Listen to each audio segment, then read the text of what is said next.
कई लोगों को क्रोनिक डाइजेस्टिव इश्यूज बने रहते हैं। खाना सही से पचता नहीं है, खट्टे डकार, पेट साफ ना होना, गैस बने रहना पेट में, ऐसी समस्या बनी रहती है। इस चीजों के कुछ मुख्य कारण हैं। आयुर्वेद में क्या कारण बताए गए हैं, इन्हें समझे। पहला है सही समय पर खाना ना खाना।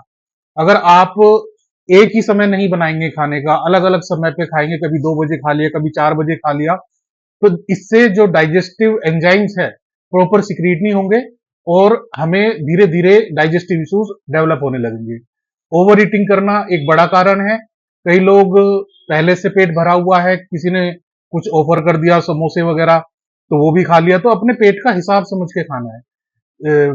तीसरी चीज है स्पाइसी फैटी फूड, चिकनाहट भरा खाना।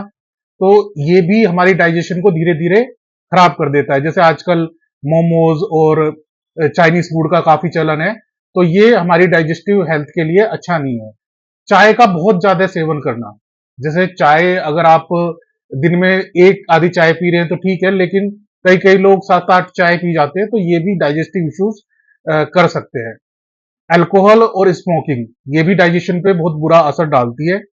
कई लोग बहुत सूखी चीजें खाते हैं, जैसे बिस्किट हो गया, नमकीन हो गई, तो ये बहुत ज्यादा खाते हैं, तो उन्हें भी धीरे धीरे डाइजेस्टिव इश्यूज डेवलप होने लगते हैं।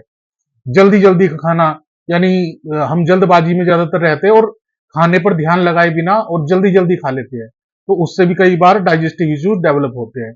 स्ट्रेस, तनाव से भी डाइजेस्टिव इश्यूज डेवलप होते हैं।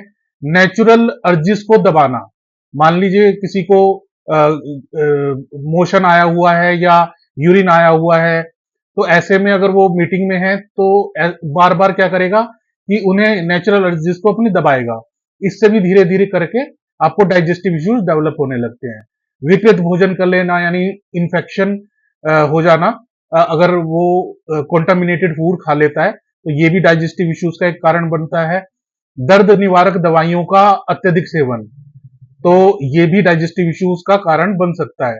कुछ एक बीमारियां हैं जैसे अल्सर या पित्त की थैली में पथरी, तो हम क्या करते हैं आयुर्वेद में, मूल कारण को समझकर पहले हम आयुर्वेद से मूल कारण समझते हैं और फिर उसको जड़ से ठीक करते हैं। धन्यवाद।